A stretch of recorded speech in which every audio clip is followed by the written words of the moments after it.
Olá, eu sou a doutora Olicélia Poncioni, sou médica psiquiatra e atuo há mais de 30 anos na saúde pública e privada em Cuiabá, tratando tanto a parte clínica, clínica médica, quanto a parte mental, a parte psiquiátrica. Hoje nós temos mais uma aula que é o transtorno obsessivo compulsivo, uma aula que faz parte do projeto Plenamente e é uma iniciativa do Instituto de Interação Social em parceria com a Assembleia Legislativa do Estado de Mato Grosso. Nós vamos falar hoje sobre o transtorno obsessivo compulsivo, o TOC. Muita gente confunde TOC. O que é TOC? Às vezes a pessoa acha que é só um comportamento, uma repetição de movimentos. E não é isso. É muito importante a gente entender o que é, porque o que caracteriza o transtorno obsessivo compulsivo? A própria palavra diz, ele tem que ter duas coisas: o comportamento obsessivo e compulsivo. Então, o TOC, ele é uma condição psiquiátrica que é caracterizada por pensamentos intrusivos, que são as obsessões, e comportamentos repetitivos, que são as compulsões.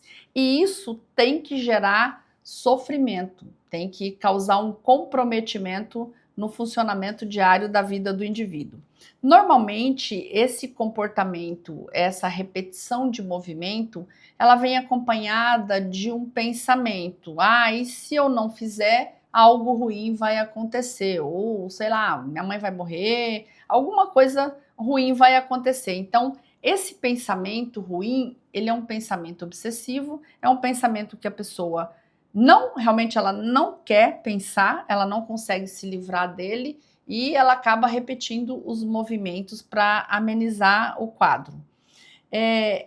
Existem critérios para a gente poder fazer o diagnóstico do TOC. Então, não basta a pessoa falar que tem um comportamento repetitivo, fulano tem TOC. Às vezes a gente vê muita pessoa falar, às vezes a pessoa tem uma mania, ele tem um certo ritual, mas ele não compromete a vida dele, não tem pensamentos negativos, pensamentos repetitivos, pensamentos intrusivos, acompanhado daquele movimento. E aí a gente não pode dizer que é um TOC, né? Então, isso aqui a gente vai falar agora, a gente vai abordar o diagnóstico, né, a epidemiologia, o que a gente pode fazer para poder resolver o problema, né, quais são os tratamentos, abordagens terapêuticas e o prognóstico, né? Então, mais ou menos em que fase que começa e o que a gente pode fazer. E eu vou dar alguns exemplos de pacientes para vocês entenderem aqui. Falando em epidemiologia, é quando a gente fala dos números, dos dados. Então, é uma doença altamente prevalente. Grande parte da população apresenta TOC. Então, não é pouca gente que tem. E tem que estar dentro daqueles parâmetros que a gente conversou agora, que seria causar sofrimento para a pessoa. Aproximadamente 2 a 3% da população geral vai ter esse transtorno ao longo da vida. Então, quando a gente pensa numa população de mais de 7 bilhões no mundo, a gente vê que 2 a 3% dessa população é um número muito grande de pessoas em todo o mundo que é afetada em algum momento da sua vida por esse transtorno, né? Início, normalmente, o mais comum é ele começar na adolescência ou no início da vida adulta. Ali a gente fala adulto jovem, então cerca de 25% dos casos começam em torno dos 13, 14 anos de idade. 25% é um número bastante relevante. O sexo mais predominante, enquanto é na infância, enquanto é criança, é mais comum acontecer em meninos. Já na idade adulta, na vida adulta, é mais comum em ambos os sexos, mas também pode acontecer mais em mulher. Então vejam bem, é uma doença mais prevalente geralmente no sexo masculino, né? Quando acontece lá no início da infância. E como é que acontece, como que é o curso clínico da doença que a gente fala? Então, ela é uma doença de padrão crônico, tá? Então ela começa lá na infância e ela tem períodos de exacerbação e períodos de remissão. Tem períodos que a pessoa está melhor, tem períodos em que ela está pior desses sintomas, né? E principalmente se não houver um tratamento adequado. Então, nos primeiros sintomas, é muito importante buscar um tratamento, porque quanto mais precoce for o tratamento, melhor vai ser a qualidade de vida daquela pessoa, porque vai ser menos afetado, não vai ter tanto significado. Quanto mais protelar esse tratamento, mais vai afetar a qualidade de vida daquela pessoa, daquele indivíduo, né? E normalmente, junto com o transtorno obsessivo compulsivo, antigamente ele estava dentro do grupo de transtornos de ansiedade, né? Depois do DSM-5, retirou-se ali e deixou ele um capítulo à parte. Mas ele ainda faz parte dos transtornos de ansiedade em sua clínica. Por quê? Normalmente a pessoa que tem esses pensamentos, no momento em que os pensamentos começam a vir, gera uma angústia, uma ansiedade, um sofrimento muito grande. Pode gerar fobias, medos, né? A pessoa pode adotar alguns tipos de comportamento onde ela começa a ter medo de executar alguma coisa e aquilo ali causar algum dano à vida dela. Outro transtorno que pode estar associado ao toque é o transtorno depressivo maior. Então, muitas vezes afeta tanto a vida da pessoa e ela não vê uma resolução para aquilo ali, um tratamento adequado, ela acaba desenvolvendo um transtorno depressivo, porque a vida dela afeta em várias áreas. Financeira, relacionamentos, né? O sofrimento do vai e vem de repetir aqueles movimentos. E tiques nas crianças, por exemplo, a criança ela tem um transtorno que cursa com tique, então tiques são aqueles movimentos repetitivos que as crianças têm. E é muito comum, junto com o toque, a criança apresentar um tique, ou ela piscar, algum tipo de movimento que é involuntário e que o cérebro acaba fazendo para tentar mascarar aquele pensamento. E transtornos de personalidade, alguns grupos, por exemplo, podem ser afetados, né? Existem características comuns para a gente falar no toque, né? Então, são pensamentos, né? Ou pensamentos, impulsos ou imagens que eles são muito recorrentes na vida da pessoa, né? Ele vem de uma forma recorrente e persistente, ele não vai embora, é um pensamento que vem e fica, né? E a pessoa é um pensamento indesejado, então a gente chama de pensamento intrusivo, quando a pessoa ela não quer pensar naquilo e ela acaba pensando e gera um sofrimento, uma ansiedade muito grande. Então, quando aquele pensamento começa a vir e a pessoa luta contra ele, ela vai ficando muito angustiada, porque ela sabe o que vem depois. Depois vão vir os movimentos repetitivos e a pessoa cansa até fisicamente de tanto repetir esse tipo de movimento. Ele tem uma natureza egodistônica. O que é uma natureza egodistônica? A pessoa, essas obsessões, esses comportamentos que a pessoa apresenta, esses pensamentos, eles são produtos da mente. A pessoa, ela sabe que é um produto da mente, mas ela não tem controle. Então, são sentidos alheios à vontade da pessoa. Ela não consegue controlar. A vontade dela é que o pensamento não viesse. Ela sabe que é um pensamento, é algo da cabeça dela, mas que acaba tomando um vulto muito grande e desencadeando uma série de comportamentos ao longo do dia ali que a pessoa repete, né?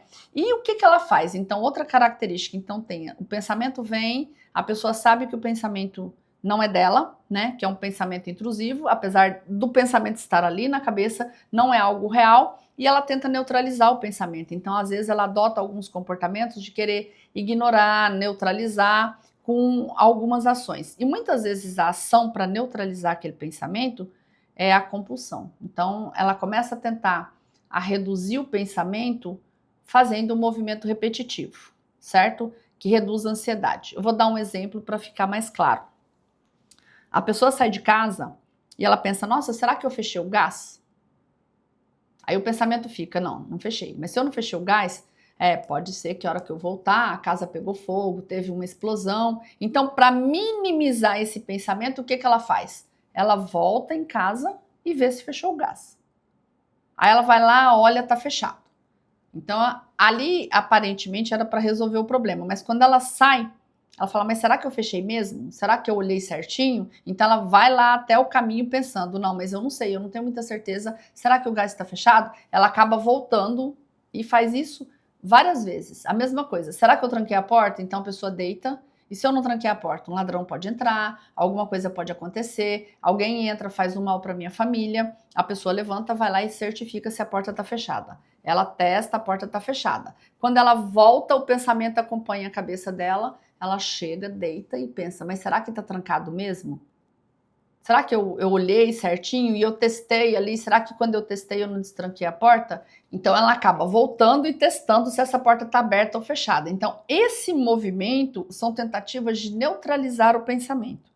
É como se ela voltasse, fosse até lá ver se a porta está trancada, o pensamento não vai vir mais. Mas lembra que a gente falou que ele é um pensamento persistente e recorrente. Esse é que é o pior. Então ela volta e isso acontece muitas vezes. A pessoa volta muitas vezes para fazer aquele mesmo ato ali, tentando amenizar o pensamento. Veja bem o sofrimento, tanto é físico, né, quanto mental. Então a pessoa cansa nesse vai e vem para tentar evitar que aquele pensamento tome um corpo, né? Então são pensamentos assim, as compulsões, esses movimentos que a pessoa acaba cometendo ali nesse vai e vem.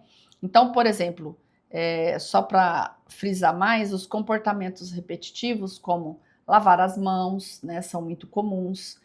Verificar se a porta está aberta ou fechada, organizar objetos de uma forma ritualizada. Então, a pessoa pensa, não, se eu não colocar o objeto desta forma, alguma coisa, ou eu vou morrer, ou vou sair ali, vou ser atropelada. Aí ela volta e ela acaba voltando e organizando esses objetos. Então, são comportamentos repetitivos que o corpo faz. E os atos mentais? Então, são comportamentos que a pessoa às vezes não observa, que também faz parte das compulsões, né? Às vezes não é o andar para lá e para cá, é contar. Tem gente que conta, eu tenho que contar, 1, 2, 3, 4, 5, 6. Então ela conta, não, mas eu tenho que chegar. Ela tem a repetição de contar, ou rezar, né? Ou repetir algumas palavras, às vezes até em maneira quase que silenciosa. Então, são atos mentais que as compulsões afetam. Tem uma desconexão realista ali que as pessoas elas tentam neutralizar e elas vê que claramente é um excesso, mas ela sabe que é um excesso, mas ela desconecta com a realidade porque ela não consegue ver que isso aí está exagerado, mesmo ela sabendo que está. Ela acaba repetindo o movimento, repetindo e repetindo várias vezes aquele movimento. Então há uma desconexão com a realidade, porque não haveria necessidade dela repetir tantas vezes o movimento, né? Mas essa desconexão que o cérebro apresenta era para ela pensar, não, eu já fui lá e já olhei, a porta está trancada e pronto. Isso é a realidade, mas não é isso que acontece, né? E ainda mais um pensamento vem uma função protetora dentro dessas compulsões. Se eu fizer, vai prevenir, vai melhorar a minha ansiedade ou vai evitar que o evento que eu tô com medo ali, o evento temido aconteça. Então, são características principais das compulsões. Muitas vezes é pelo comportamento, movimento repetitivo, pensamentos, atos mentais, né, que se repetem, essa desconexão com a realidade e a proteção. Eu vou lá fazer, eu vou lá olhar, porque se eu olhar se a porta está trancada, o ladrão não vai entrar. Ou se eu olhar que fechei o gás, algo ruim não vai acontecer. Para a gente fazer esse diagnóstico, existem critérios. Então, não é fácil assim a pessoa ir chegando e falando e a gente já fazendo um diagnóstico. Então, existe o DSM-5, onde a gente tem os critérios que são os principais para fazer o diagnóstico. Como a gente falou lá na definição, precisa de ter a obsessão, a compulsão ou ambas, tá? Geralmente vem acompanhado pelas duas, são pensamentos intrusivos e ou comportamento repetitivos que causam sofrimento. Isso aí vai elevando o grau de complexidade para a gente poder fazer um diagnóstico. O tempo. Esses sintomas, geralmente, a pessoa tem que ter mais de 1 hora por dia de prejuízo funcional, em função daquele pensamento. Ela perde ali, entre todas as vezes que o pensamento apareceu, ela perde em torno de 1 hora por dia. Então tem que ter um prejuízo, uma perda funcional, né? Às vezes ela perde um compromisso, ela atrasa porque ela fica nesse vai e vem.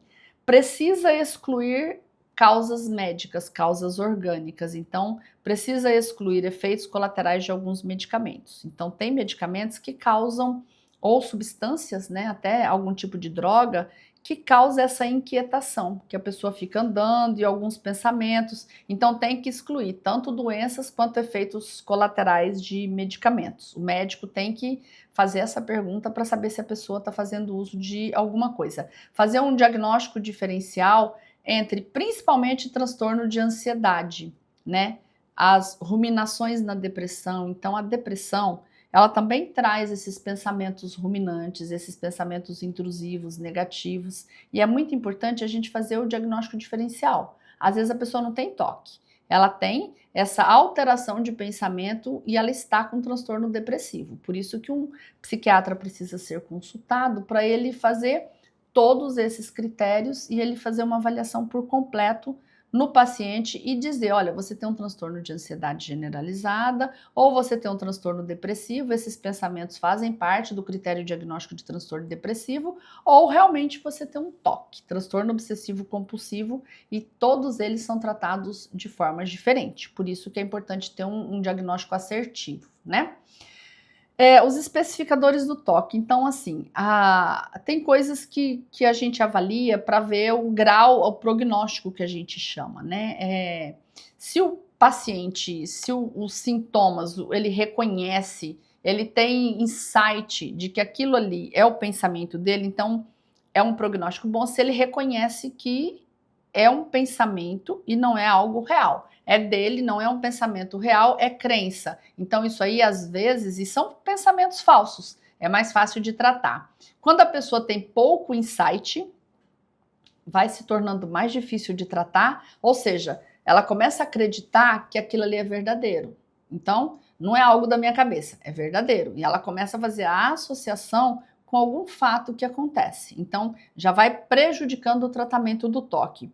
Ou quando a pessoa tem um comportamento, inclusive até delirante, e que ela acha que aquele comportamento, que aquele pensamento é verdadeiro, tá?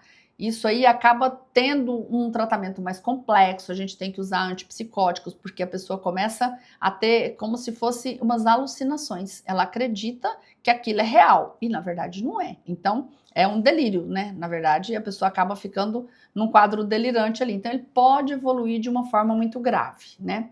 O nível de insight, o que é o insight? É isso que a gente acabou de falar, é a pessoa saber se é algo verdadeiro ou não, ela ter juízo crítico daquele pensamento, ele vai determinar o prognóstico do nosso transtorno obsessivo compulsivo. Ele vai determinar, é importante no diagnóstico, ele vai influenciar na forma de tratamento e ele vai dizer pra gente qual é o grau de melhora que aquela pessoa pode apresentar. Então, é muito, muito importante porque a gente vai entrar, inclusive, com tratamento de terapia cognitivo-comportamental, vai tratar esse pensamento. A maioria das vezes, gente, a terapia trata, a terapia cognitivo-comportamental trata. Só quando a pessoa está numa evolução maior, um estágio mais avançado ou um insight mais prejudicado, é que o medicamento se faz importante. Claro, quando ela está ali no comportamento delirante, sem remédio, realmente ela não vai conseguir resolver. Eu vou dar um exemplo para vocês de um pensamento delirante. Eu tive um paciente que ele teve um quadro grave de toque, né?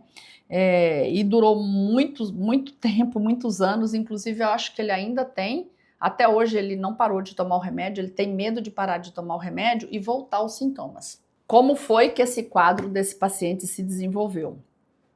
Ele é um pastor, ele estava fazendo uma pregação. Enquanto ele fazia a pregação, ele teve lá mais de 40 ligações no celular dele, que era a esposa dele ligando. E ele não atendeu, porque o celular dele, obviamente, estava desligado, porque ele estava fazendo uma pregação.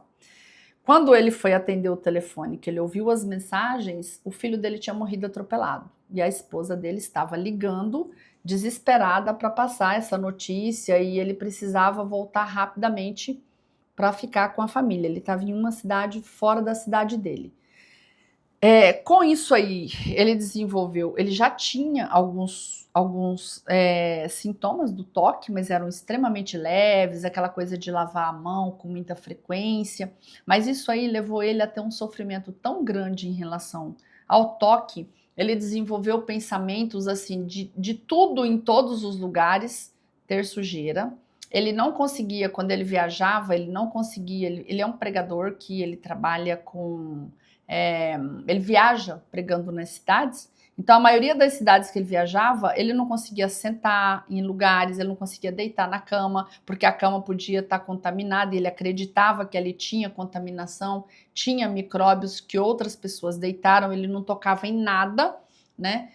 medo de contaminar e pegar uma doença, porque ele sabia que a família dele precisava muito dele naquele momento, tanto a esposa quanto a filha, porque o filho morreu de acidente. E isso aí foi piorando cada vez mais. A comida, ele começou a olhar para a comida e achar que a pessoa que fez aquela comida, a comida estava contaminada de alguma forma, né? Então, talvez a pessoa não tivesse lavado a mão de uma forma adequada e ele simplesmente parava de comer. Quando ele saía de casa, ele não comia em restaurante, ele não conseguia dormir, às vezes ele chegava ao ponto de passar a noite inteira de pé no quarto para não encostar em nada e ir embora para casa para o outro dia ele dormir. Veja bem o tamanho do sofrimento. Ele sabia que aquilo ali era um pensamento dele, mas ele tinha certeza que os micro-organismos que estavam ali na comida, ou na cama, ou em qualquer superfície que ele tocasse, poderia trazer algum tipo de doença para ele. Então isso chega a ser um delírio, tá? Ele acreditava que ali tinha micro-organismos que causavam doença para ele, né? E com isso ele não comia. Se ele comesse, a comida poderia estar contaminada, o que não é uma verdade. Então chega a esse ponto de gravidade. O paciente, isso é só para vocês entenderem o que é o insight, né? Então ele acreditava e a gente demorou muito, o prognóstico dele foi muito ruim, foram aí uns 2, 3 anos de tratamento, a gente trocando medicamento, ele dava uma melhoradazinha, mas acontecia alguma coisa, qualquer fato que fosse um pouquinho mais traumático, e ele, enquanto pastor, ele era chamado para, sei lá, para fazer orações, para ver pessoas que morreram, e aí que a coisa agravava, porque vinha nele novamente aquele pensamento da morte do filho dele. Então, assim, foi um processo muito doloroso. Hoje ele tá bem melhor, hoje ele consegue viajar, ele dorme, antes ele não dormia, mas assim, a gente tem um problema que ele não consegue deixar o medicamento. Ele tem muito medo de parar de tomar o remédio e voltar a ter os sintomas, né? Por isso que a psicoterapia é extremamente importante para fazer esse tipo de tratamento, porque daí vai tratar esses pensamentos. Vocês vão ter uma aula aqui com a doutora Tássia, que ela vai estar falando sobre o que fazer nesse momento, como você vai driblar, como você vai agir com esses pensamentos, o que você pode fazer, né, para poder tratar o toque. Então, a terapia ela ajuda bastante e as alterações são inúmeras, né? Então a gente vê essa questão de contaminação, de verificação se está aberto ou fechado, simetria, ordem. Tem gente que caminha muitas vezes, ele não pisa no risco do quadrado do piso, ele fica procurando pisar no meio de cada piso, né? Por quê? Porque ali vem um pensamento que se ele pisar em cima da risca, alguma coisa ruim vai acontecer. Ou alguns padrões simétricos, tá? Então a pessoa às vezes sofre muito porque tem que estar dentro daquela simetria, tem que estar dentro daquele espaço, dentro daquele ângulozinho perfeito ali. Então, as pessoas perfeccionistas, muitas vezes, elas acabam desenvolvendo o toque. Não é, vejam bem, gente, não é a mesma coisa. Quem é perfeccionista nem sempre tem toque, porque o toque tem que ter esse pensamento e tem que ser acompanhado desse sofrimento. Muitas vezes a pessoa tem o ritual ali de ser perfeccionista, mas ela não desenvolveu o toque, né? E existem fatores hoje neurobiológicos que justificam o toque. Então pode ser o quê? Da onde ele vem, né? É como eu falei para vocês, traumas, né?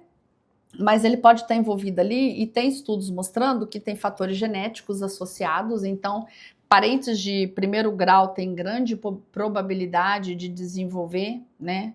Se a pessoa tem um pai ou uma mãe que tem um toque, é claro, quem é um parente mais próximo de primeiro grau tem mais chance de desenvolver casos com inícios mais precoces, né? Existem algumas alterações de circuito cerebral em algumas áreas do nosso cérebro que seriam as áreas que controlariam esses impulsos, esses comportamentos, e que através de exames de imagem foi visto alteração nesse circuito neuronal, né? Por isso que hoje a gente sabe que a estimulação magnética transcraniana, ela trata bem o toque. Ela ajuda a reequilibrar esse circuito neuronal, essas células ali do nosso cérebro e reconectar para que elas voltem a funcionar normalmente e ter um controle maior sobre a área do impulso, que a pessoa tenha um controle maior.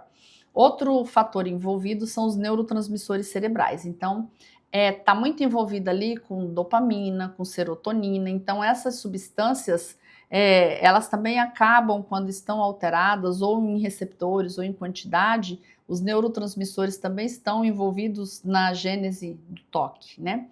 Por isso que o remédio atua, né? E a gente usa bastante, como primeira linha de escolha, os inibidores seletivos de recaptação de serotonina, porque tem um envolvimento da serotonina, né, da dopamina e do glutamato. Então, são os medicamentos que vão agir nesses receptores, nesses neurotransmissores, que a gente utiliza para tratar o toque, né? E com resultados muito bons, né? Então, assim, a terapia cognitivo-comportamental, a nossa parceira, a doutora Tássia, vai estar falando para vocês, mas é necessário, assim, vou falar muito rapidamente, uma avaliação que o paciente tem que passar, tem que ter psicoeducação, então vai ter que trabalhar essa questão de identificar as obsessões e compulsões, né? Entender o modelo de toque que a pessoa está apresentando ali e começar a trabalhar muitas vezes até com exposição gradual a esses estímulos, enfim. Existem várias técnicas que podem ser utilizadas para tratar e prevenir essa resposta compulsiva que a pessoa apresenta frente àquele pensamento que vem. Então, e assim, com isso, com a terapia cognitivo-comportamental, ocorre essa reestruturação cognitiva. O que é a cognição? Essa área que a gente tem de pensamentos, de memórias, né, de trazer, de fazer uma correlação com pensamento, quando você faz. Vem, você lembra, você focou, você lembra, você busca, aí você tem um raciocínio lógico. Então, reestrutura essa cognição para que a pessoa passe a pensar de uma forma um pouquinho mais lógica, né? E muitas vezes trabalhando até com exposição gradual, mesmo enfrentamento desses traumas que a pessoa apresentou. Então, a gente tem a terapia cognitivo-comportamental, né, que é um tratamento muito importante, muito utilizado no toque, que a gente tem mais estudos e mais respostas. Como a gente falou em neurotransmissores, eu falei em medicamentos, então, dependendo do grau de acometimento, a gente entra com a medicação, né? Se a pessoa tem insight, ela entende aquilo ali, a gente vai entrar com inibidor seletivo de recaptação de serotonina, né? Muitas vezes tem alguns que são mais indicados para o toque, por exemplo, a fluvoxamina, né? E as doses, geralmente, para tratar o toque, gente, são extremamente mais altas do que doses para tratar a depressão. Então, assim, são medicamentos que a gente utiliza em doses extremamente superiores àquelas que a gente utiliza, bem mais altas mesmo do que a gente utiliza para estar tratando o transtorno depressivo. Por quê? Vocês sabem que os inibidores seletivos de recaptação de serotonina são medicamentos que a gente usa para tratar transtorno depressivo, transtorno de ansiedade, e para tratar o toque as doses têm que ser maiores. Por isso que tem que ter um acompanhamento com o psiquiatra, porque são doses que têm que ser supervisionadas frequentemente, né?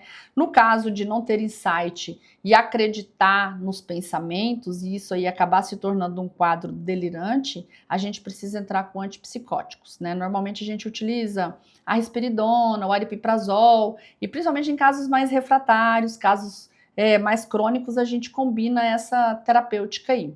Isso falando de medicamentos, né? Então, essa abordagem terapêutica integrada de terapia cognitivo-comportamental junto com o medicamento, a gente tem uma resposta de em torno de 70% de resposta de melhora e, assim, aproximadamente a maioria das pessoas, elas têm a melhora só com a terapia cognitivo-comportamental, e outras pessoas elas vão ter melhora quando a gente associa o inibidor seletivo de recaptação de serotonina a essa terapia cognitivo-comportamental. Então aí o número de melhora já cresce um pouco mais, né?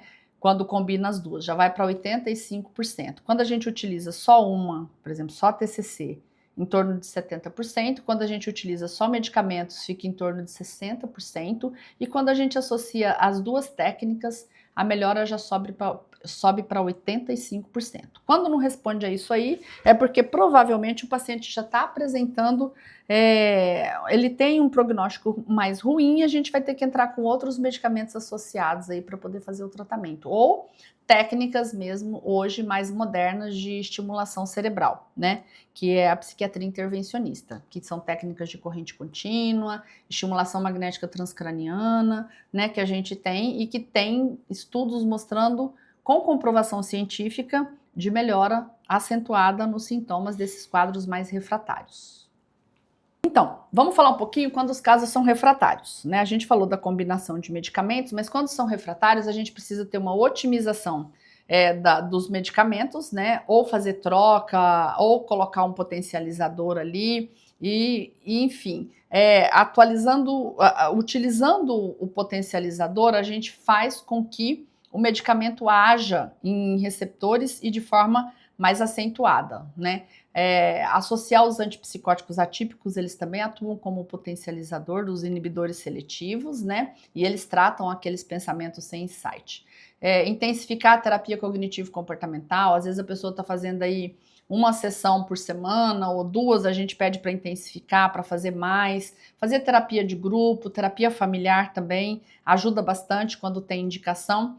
E como eu disse, as neuromodulações, tá? Então, como neuromodulação, a gente tem estimulação magnética transcraniana, estimulação cerebral profunda e a estimulação transcraniana de corrente contínua, né? Isso é muito utilizado nos grandes centros. Aqui em Cuiabá, a gente quase não tem locais que trabalham com essas estimulações, mas são muito bem indicadas.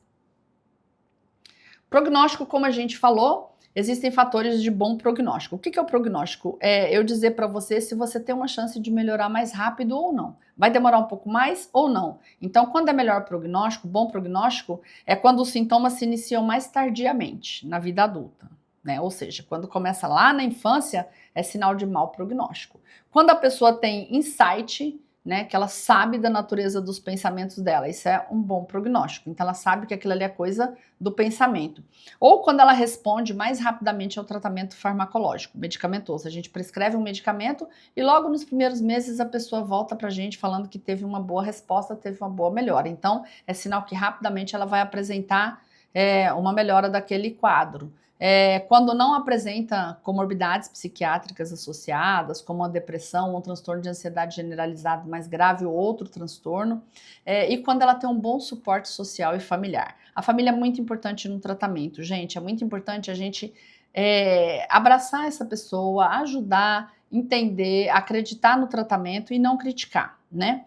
E pior prognóstico é o oposto disso, né? Então, quando começa na infância, quanto mais precoce começam os sintomas, pior é o prognóstico. Quando tem história familiar de toque. Então, quando a pessoa apresenta os sintomas e na história familiar dele outras pessoas de primeiro grau ali apresentaram, o prognóstico é pior. Vai demorar muito mais para resolver o quadro dele. Presença de tics, né, que são esses movimentos repetitivos que muitas vezes as crianças têm. Quando a pessoa tem um juízo crítico pobre, um insight pobre, que ela não percebe que é coisa do pensamento e da cabeça dela. Quando ela tem sintomas graves associados, um curso contínuo, quando aquilo ali ocupa a maior parte do dia dela, o prognóstico é ruim, porque é o que a gente falou lá atrás. E geralmente, em média, tem que ser no mínimo 1 hora do dia da pessoa ocupada com esses sintomas. Mas se está ocupando muito tempo, a maior parte do dia, o prognóstico é pior, né? Na infância e adolescência é muito comum, então, acontecer, né? Geralmente antes dos 10 anos a gente tem já um acometimento e a gente já falou que por volta dos 14 anos é que a gente tem um pico ali no acontecimento, no surgimento desses transtornos. O impacto na vida da pessoa, na qualidade de vida, normalmente impacta o funcionamento profissional, porque a pessoa tem dificuldade de concentrar, ela começa a ter atrasos para o trabalho, faltas, às vezes devido a rituais, ela evita algumas coisas, ela acaba não entregando as tarefas e o próprio ambiente do trabalho. Então, esse impacto profissional é muito grande. As relações interpessoais é muito difícil porque há uma tensão familiar, ninguém aguenta ver aquela pessoa repetir o mesmo movimento toda a vida, então acaba que gera discussões, desconforto ali para a família, né? Um desconforto entre o marido e a mulher. Aí a pessoa acaba se isolando, ela vai ficando cada vez mais isolada, ela não quer participar de reuniões familiares porque ela sabe que ali, com certeza, se os sintomas aparecerem, ela vai ser muito criticada. Então, dificulta tanto o relacionamento familiar, interpessoal e com o parceiro ali, né? Atividades diárias, a pessoa perde, gasta muito tempo com esses rituais, então limita geralmente a atividade, às vezes ela limita atividades de autocuidado, dificulta a atividade doméstica, porque ela começa a fazer limpeza e ela tem que limpar de uma forma exagerada, né? E o bem-estar emocional mesmo, porque há um sofrimento muito grande, então a pessoa não se livra daquilo ali, ela não consegue moldar o pensamento, o sofrimento psicológico vai levando a uma baixa a autoestima, então a autoestima da pessoa vai diminuindo cada vez mais, ela vai ficando envergonhada, ela vai se sentindo culpada por ela ter aquilo ali e não conseguir resolver, e com isso aí vai aparecendo muitas vezes a depressão e a ansiedade, né?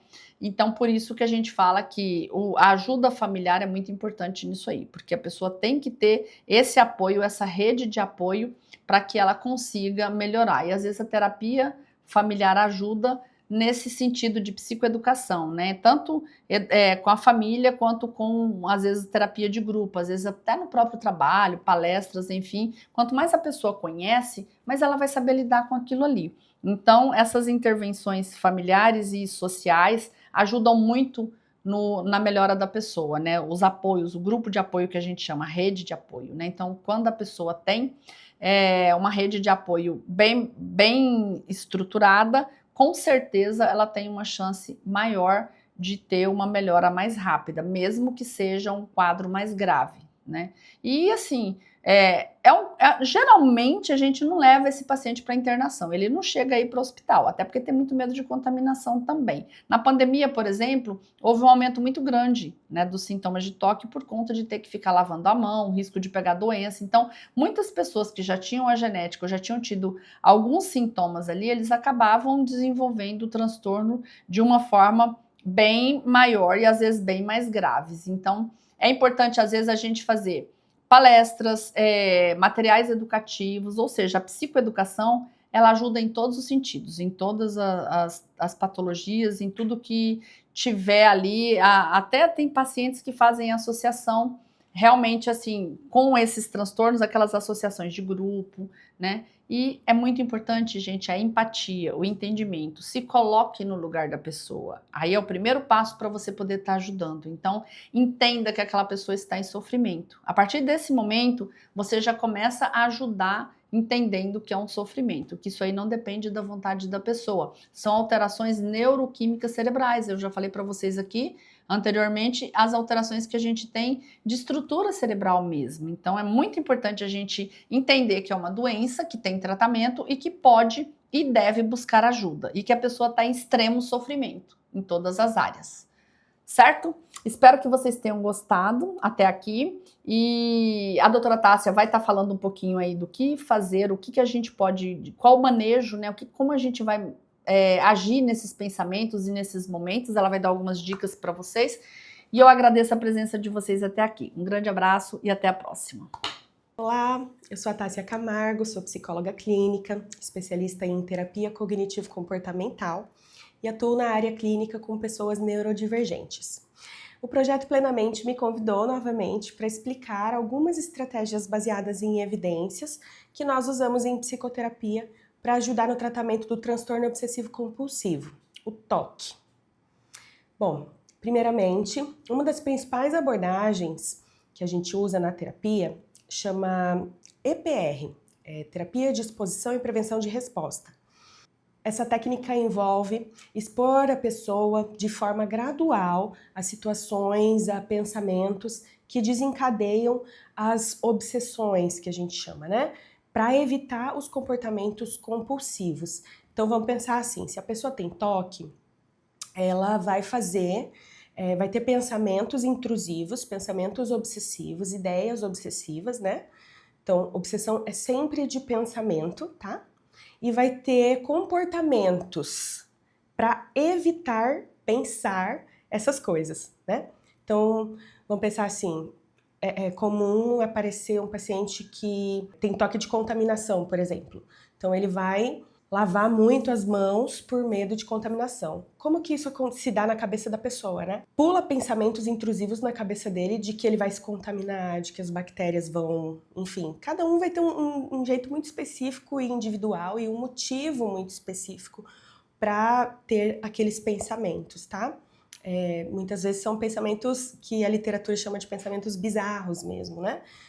Pensamentos que não dizem sobre a personalidade da pessoa, sobre o caráter da pessoa, muitas vezes, né? Isso é...